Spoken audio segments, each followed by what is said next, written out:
ఈ cinema actually నాకు first time ఒక సినిమా నా కోసం డిజైన్ చేసిన సినిమా సార్ ఇది.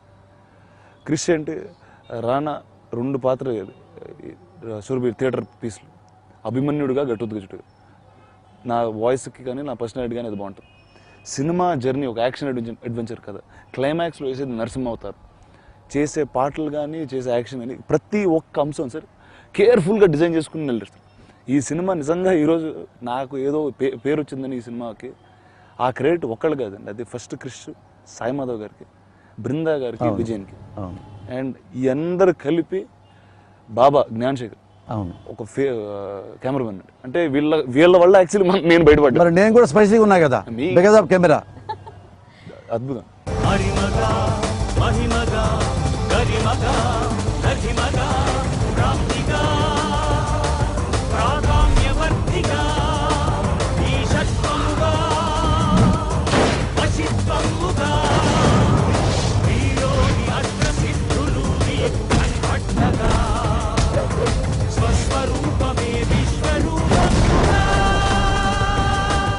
ఈ సినిమాలో మీ ఇద్దరు కాంబినేషన్ ఎక్సలెంట్గా ఉంది. మళ్ళీ తొందరలో మీ ఇద్దరు కలిపి మళ్ళీ ఫిల్మ్ చేయాలి. ఖచ్చితంగా సార్, ఖచ్చితంగా చేస్తానని చెప్పండి. మీ ఇద్దరం కలిసి త్వరలో ఇంకో సినిమా చేస్తాం. నన్ను కూడా పెట్టుకుంటాం, మీతో పాటు ఒక సినిమా చేస్తాం.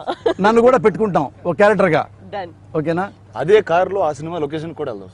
ఇప్పుడు ఏంటంటే ఈడ కూర్చొని ఈ టైంలో ఇంత హ్యాపీగా మనం మాట్లాడుకుంటున్నామంటే బికాజ్ ఆఫ్ కృష్ణ మందే జగద్గురు, బికాజ్ ఆఫ్ క్రిష్. ఎందుకంటే క్రిష్ చెప్పంగానే మీరు డేట్స్ ఇవ్వటం, క్రిష్ ఇంత లైన్ చెప్తే ఫోన్లో నువ్వు యాక్సెప్ట్ చేయటం, ఇంత సినిమాను ప్రేమించే మనిషి మా ఇంటికి డైరెక్ట్గా వచ్చి పోసాన్ గారు నన్ను క్యారెక్టర్ అప్పుడు క్రిష్లో ఎందుకు సినిమా ప్రేమిస్తాడంటే అర్థం. ఇప్పుడు one of the good hero ఆయన ఫోన్లో చెప్పొచ్చు, పోసాన్ గారు క్యారెక్టర్ ఉంది చేస్తారా? చేస్తాను క్రిష్ గారు, థ్యాంక్ యూ పెట్టు. ఆయన కార్యస్ డైరెక్ట్ మా ఇంటికి వచ్చాడు ఒక ఫైల్ పట్టుకుని. ఇది ఫస్ట్ టైం వస్తారే ఫైల్ పట్టుకుని, ఇండస్ట్రీకి వస్తారు ఫైల్ పట్టుకుని. ఫస్ట్ టైం ఒక ఏది యువ కళాకారులు వస్తారు, అలా వచ్చి ఫైల్ అక్కడ పెట్టి పోసాన్ గారు అని క్యారెక్టర్ A to Z చెప్పిన తర్వాత ఏమన్నాడు, బాగుందా, నచ్చిందా మీకు అని అడిగి, బాగుంది క్రిష్ గారు అంటే. నేను చిన్నబద్ద మాడాను, నాకు డ్రైవింగ్ రాదు కదా, అది కవర్ చేశాను. ఇది ఈ ఫిల్ము ఆయన ఏం చెప్పాడో అంతకంటే బాగా స్క్రీన్ మీద ఉంది అది. అందుకని మరొకసారి క్రిష్ని మనం తలుచుకొని క్రిష్ థ్యాంక్స్ చెప్దాం. అబవ్ ఆల్ ఆడియన్స్కి మీరు థ్యాంక్స్ చెప్పండి. అంటే ఒకటి సార్, అంటే ఒక కొత్త ప్రయత్నం చేసినప్పుడు ఇంతలాగా ఆదరించారు. అండ్ అది just all thanks to the audience అండి, that accepted a film like this. అవును. అండ్ అంటే చాలామందికి భయం వేస్తుంది, అంటే ఇది చాలా రిస్కీ ఫిల్మ్ అండి యాక్చువల్లీ మేము స్టార్ట్ చేసినాం. అవును, కరెక్ట్. అది ఇప్పుడు నా మార్కెట్ సైజ్ సినిమా కాదు, దానికన్నా అది మించిపోయింది బడ్జెట్. క్రిష్ కూడా చేసిన సినిమాలు ఒక జానర్ పరంగానే ఉన్నాయి కదా తప్పితే, but they never became the big box office film. అవును. అన్నీ దాటేసి ఒక కాన్ఫిడెన్స్తో వెళ్ళిపోయి రాజీవ్ ప్రొడ్యూసర్ ఈ జస్ట్ కేమ్ ఫార్వర్డ్ అండ్ ఇంత అద్భుతమైన పీస్ వీళ్ళు డిజైన్ చేశారండి. అండ్ ఆడియన్స్ ఇంత బ్యూటిఫుల్గా యాక్సెప్ట్ చేశారు అది. And I'm extremely humbled and I'm honoured actually. ఇంకోటి ఏంటంటే రాణా, జనరల్గా ఇప్పుడు మోడర్న్ హీరోస్కి ఒక పౌరాణిక గెటప్ వేయాలంటే చాలా కష్టం. ఎందుకంటే మంచి కళ్ళు, మంచి ముక్కు, మంచి ఫేస్ కల్చర్, ఇంత చిక్స్ ఇన్ని ఉండాలి, పెద్ద ఫిజికల్ అడ్వాంటేజ్ కావాలి. ఇది ఒక పౌరాణికం గెటప్ వేయాలంటే రామారావు గారు వేశారు, బాలకృష్ణ గారు వేస్తుంటారు, తక్కువ మంది సూట్ అవుతాయి. సేమ్ టైం ఏంటంటే కమల్ హాసన్ గెటప్ వేస్తుంటాడు, మీరు చూస్తుంటారు. కమల్ హాసన్ గెటప్ వేస్తే అందులో కమల్ హాసన్ కనపడ్డా అసలు మొత్తం వేస్తే తర్వాత నేనే చేశాను అని కమల్ హాసన్ చెప్పాలా, ఆ గెటప్ నేనేనని. అంటే హీరో ఒక గెటప్ వేస్తే హీరో కనపడాలి, గెటప్ కనపడాలి. ఇందులో నీ అడ్వాంటేజ్ ఏంటంటే క్లైమాక్స్లో నరసింహ అవతారం గెటప్ ఉంది కదా, సేమ్ నరసింహ అవతారం గెటప్ యాస్టేజ్ కనపడింది, సేమ్ టైం రాణా కనపడ్డాడు. అది కూడా నువ్వు కూడా ఇంత మూతి పెట్టుకొని కనపడలేదు అనుకో, రాణా వెళ్ళేది ఎవరో డూపేశారంటారు, నువ్వే కనపడ్డావు. ఎంత అడ్వాంటేజ్ అంటే నీ మేకప్ మ్యాన్కి థ్యాంక్స్ చెప్పుకోవాలా, సేమ్ టైం ఆ మేకప్ కేర్ తీసుకున్నందుకు నీకు క్రిష్ గారికి థ్యాంక్స్ చెప్పుకోవాలా. నిన్న అదే మేము మాట్లాడుకున్నాం, అంత పెద్ద గెటప్ వేస్తే హీరో కనపడరు. చూడు కమల్ హాసన్ ఎప్పుడు కనపడ్డావు.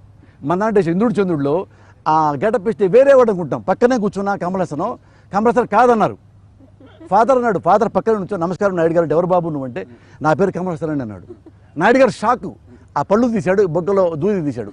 కానీ అది మైనస్, ఎందుకంటే ఇప్పుడు డిస్గైజ్ క్యారెక్టర్ వేస్తే ఇప్పుడు నయనతార వేరే ముసలి గెటప్ వేసింది, నయనతార కనపడాలి మస్ట్గా. కనపడితే ఆడియన్స్ లైక్ చేస్తాడు. అలాగే నువ్వు ఆ గెటప్ వేస్తే హీరో కనపడితే లైక్ చేస్తారు. నువ్వు మొత్తం కనపడ్డావు. ఎన్ని గెటప్లు వేసినా రాణా పర్ఫార్మెన్స్ కనపడుతుంది, గెటప్ కనపడుతుంది. అది అడ్వాంటేజ్ ఫిల్మ్కి.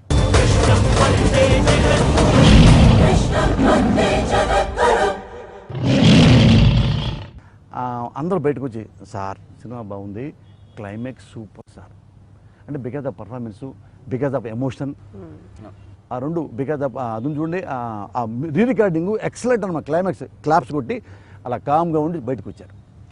చాలా అయింది. ఫైనల్గా దేవిక క్యారెక్టరు నేను వస్తాను హీరో దగ్గరికి. దేవికనే వాళ్ళు క్యాచ్ చేశారు విలన్స్, దేవిక చచ్చిపోతుంది. నేను అనుకున్నాను బ్యాలెన్స్ స్టోరీ నాకు తెలీదు, హీరోయిన్ చచ్చిపోయింది అనుకున్నా. తను అడిగాను అంటే హీరోయిన్ చచ్చిపోలేదండి క్లైమాక్స్ వస్తుంది అని. రియల్గా నాకు కూడా హీరోయిన్ చచ్చిపోయిందంటే అది గురించి రియల్గా నేను బాధపడ్డాం. అంటే రియల్ పెయిన్తో చేసాం ఆ సీన్ కూడా. అంటే అంత మంచి క్యారెక్టరు, మా ట్రావెల్ అయిన మంచి క్యారెక్టరు, మంచి మంచి డైలాగ్స్ చెప్పిన చచ్చిపోతుంది. అది ఈ మళ్ళీ ఈ క్యారెక్టర్ పాజిటివ్ రావడం కూడా చాలా అడ్వాంటేజ్ అయింది. సరే ఈ ఫిల్మ్లో నయనతార హీరోయిన్ చెప్పను, మా హీరో పక్కన ఉన్నాడు. ఇద్దరు హీరోలే, హీరోయిన్ లేదు ఫిల్మ్లో. అంత బీటెక్ బాబు దేవా, దేవిక దేవా. దేవుడంటే సాయం.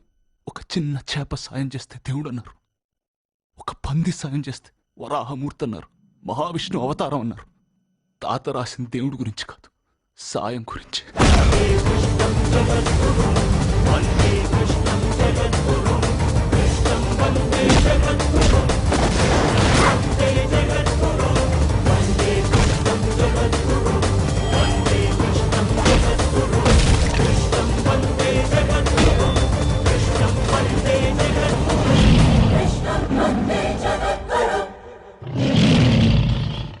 సో అదండి, ఈరోజు మేము ఇంత ఆనందంగా ఉన్నామంటే దానికి కారణం కృష్ణ మందే జగద్గురు అనే సినిమా.